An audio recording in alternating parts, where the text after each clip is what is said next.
Hey guys, Chad Hoover, Kayak Bassin TV.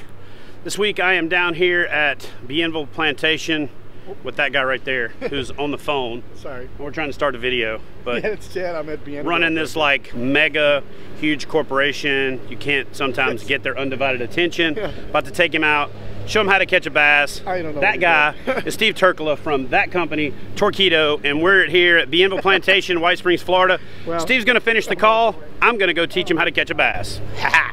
See y'all in a second.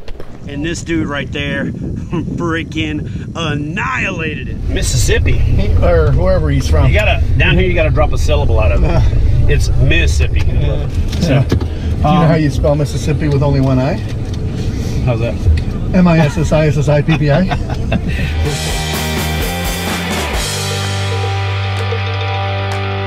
The other thing that Steve's really worried about is the gators. And so there's a lot of gators on Bienville. So anyway, don't worry about the gators. If you come to Florida, if you come to anywhere in the South where they have gators, they're not a problem, they're not a threat. They're basically just, they're just trying to eat. And they're not gonna eat anybody as big as either one of us or as big as you.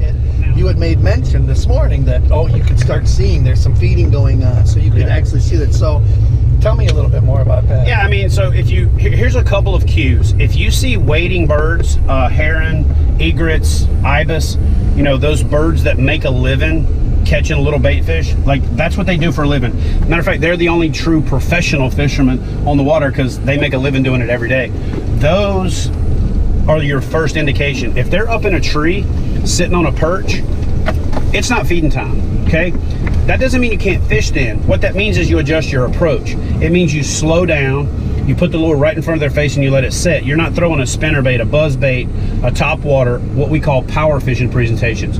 It doesn't mean you don't fish. There's a certain thing called go fishing when you could instead of when you should, and that's true. If you can't go when the solar time is peak, don't not go. I'm not advocating that. What I'm saying is know what the variables are and make the best possible presentation and have the best possible approach when you do go, right? So you're gonna slow it down during the slow time. So when we were just walking out of the cabin and I said, hey, look at those fish starting to flick on the top, there's a wading bird, you know, creeping down the shoreline, stabbing at bait, that means that the conveyor belt is moving. That means that feeding time is going on. That means we can speed up a bit. That means we can throw spinner baits and buzz baits. And you know, one of the things that I'm gonna do today is I'm gonna try to catch a fish on a black duck. Like this is Daffy, so I'm gonna try to catch a fish on that today. All right guys, so we made it to the water and it is 1:15. It's hot, it's about 86 degrees. Right now what we're doing is what I like to call a shakedown paddle. It's the first time an angler's been in a boat. It's the first time they're learning to kayak, so I'm trying to keep it simple, not provide too much information overload, but this is the peak feeding time for the day. I got a couple of places where I missed big fish when I was doing the Chad versus Ike thing, which cost me a beard, but it was a good time. Beard's back, and I'm back at Bienville Plantation. That guy right here over my shoulder, that is Mr. Steve Trkla from Torqeedo Electric Motors. Torqeedo is obviously one of our biggest sponsors. They're title sponsor of the Kayak Bass Fishing National Championship and the Kayak Bass Fishing Tournament Series as a whole, and they've been instrumental in us being able to bring competitive kayak fishing to the rest of the nation and expanding outside of our footprint in the southeast. So there's a lot of surface activity. The wading birds are out and active, and I'm expecting us to find some hungry, aggressive fish here pretty quickly. There's got to be a good bass in here somewhere. I just had a mega thump that I missed.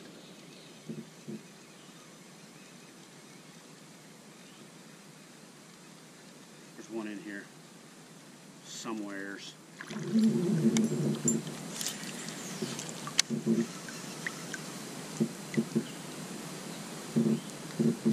Oh, here we go. Here we go, here we go, here we go. Right on the edge of that grass line. Right where he was supposed to be. Right there where he was supposed to be.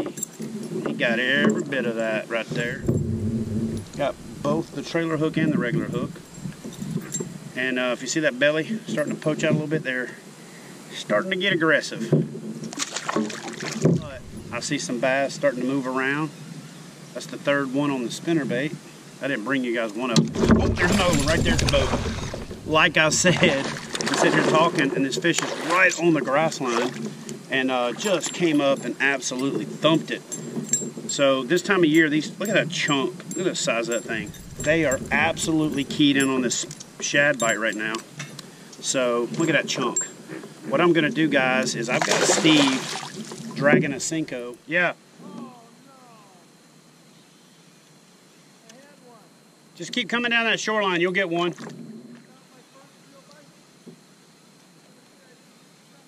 You had to get that one out of the way, now you'll get a fish.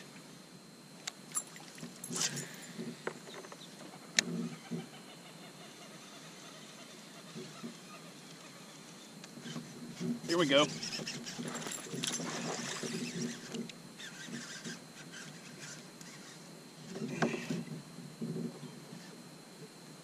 Fish don't look that big, but it's pulling like a freaking freight train. Look at that. He don't know he's little. Oh, he's not that little.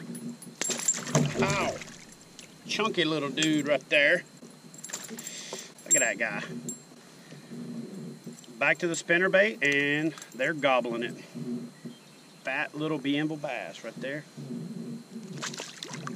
And Steve's got a fish on right where I told him to go. He was having trouble with the bait caster, so we switched him over to a spinning rod.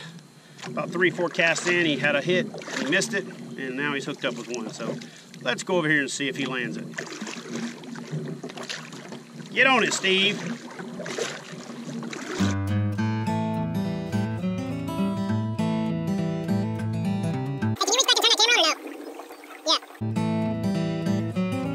See Steve's bass. Look at that. I am not stumped. Photographic evidence. She's a beauty. Thank you very much. Yeah, there you go. I'd just like to thank all the little people that made it possible. Look at that. I'd like to thank my mom and dad for bringing me into this world. I'd like to thank my wife and kids. And of course, my professional guide, Chad Hoover. That's funny.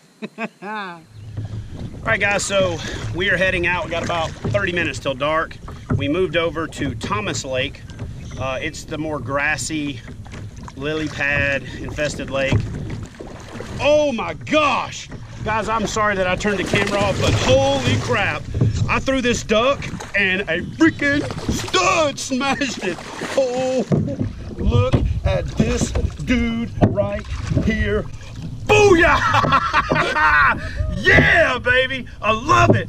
And it freaking annihilated Daffy. Look at that. It freaking annihilated Daffy, dude. That is what you come to Bienville Plantation for right there. And if you're a fan of Daffy Duck, so am I now. Yeah, buddy. The Savage Gear topwater duck. I actually don't even know the official name of it. I call it Daffy. That's pretty cool. Yeah, baby. Look at that dude right there. Yes, sir. It's dark. We finished it up with a friggin' giant. Look at that dude right there. Nice job. Booyah. Booyah. Yeah, buddy. That is what it is all about right there. And let's watch him swim off. Nice and healthy. Just rocking back and then. Woo, brother. Boom. All right. That's sweet. Let's go have dinner. Let's go have dinner. That is a way to end the evening, Chad. Atta boy. It don't get no better than that.